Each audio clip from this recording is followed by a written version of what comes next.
In this edition, we're focusing on the Abu Dhabi-based Aabar investment. And Mohamed, thank you very much for joining us. Now, you're seen as having a wide range of opportunities within the portfolio. So before we get on to the sporting element, let's have an overview of the portfolio. Sure. We are an investment company, publicly listed in Abu Dhabi. We're majority owned by IPIC, International Petroleum Investment Company, which is 100% owned by Abu Dhabi government. We do invest into different sectors, and the sectors that we invest in include, and they're not limited to, real estate and hospitality, automotive, infrastructure, aviation and aerospace, and financial services. Specific example in automotive, Daimler is our biggest shareholding, sure. And we are the largest shareholders. And I think with Daimler, it's more than just an investment; it's a partnership. We jointly invested in Tesla Motors in the U.S., which is the electric vehicles. We jointly invested in Formula One team. Yeah, so Tesla, I mean, that's a very exciting project for the future, isn't it? The electric vehicle. And Formula One, I mean, yes, I mean, a very visual sport, great debut here in Abu Dhabi in November of last year. Yes. And since then, the relationship with the Brawn racing team itself. Absolutely correct.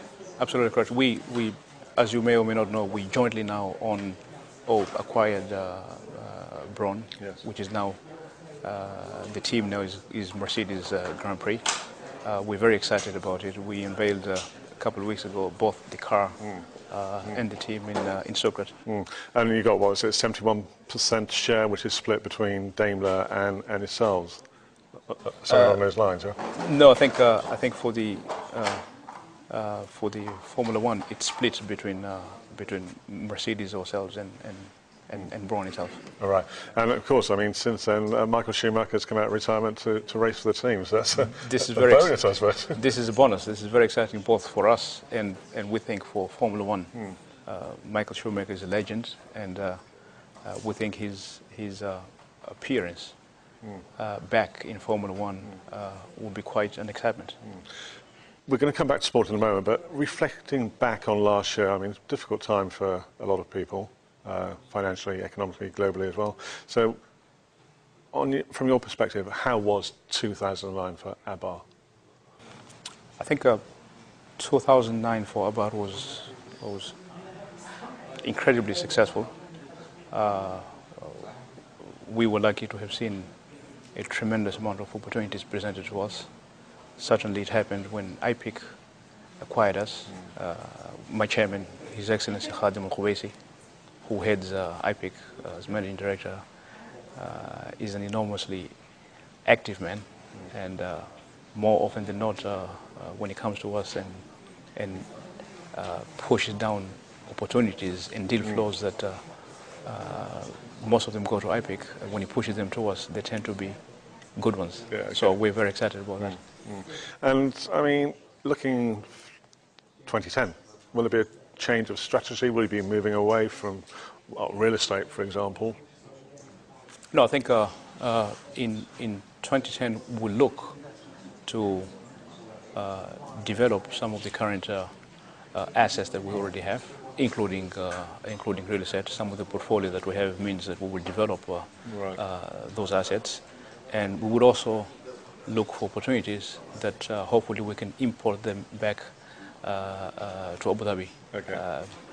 As a matter of an internal process, anything we evaluate as an investment, if it has either a direct or indirect benefit back to Abu Dhabi, we'll look at it very closely.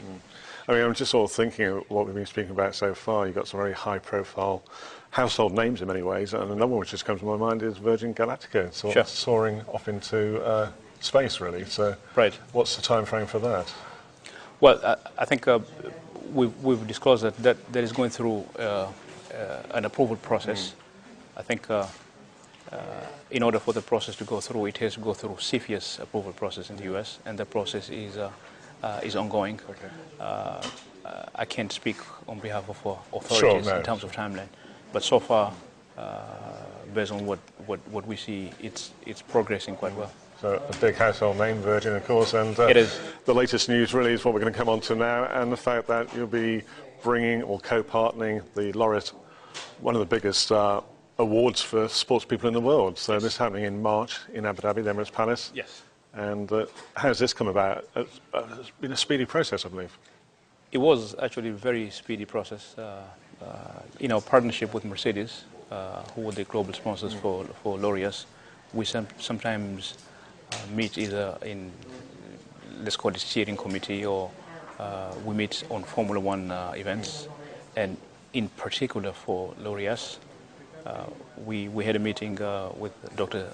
Dieter Zetsche, CEO of Daimler, and my chairman, His Excellency Khadim Al-Qubaisi. And Dr. Zetsche recommended to my chairman that, and presented laureates as an event that is both for sports and, more importantly, as an event that provides a lot of charitable activities.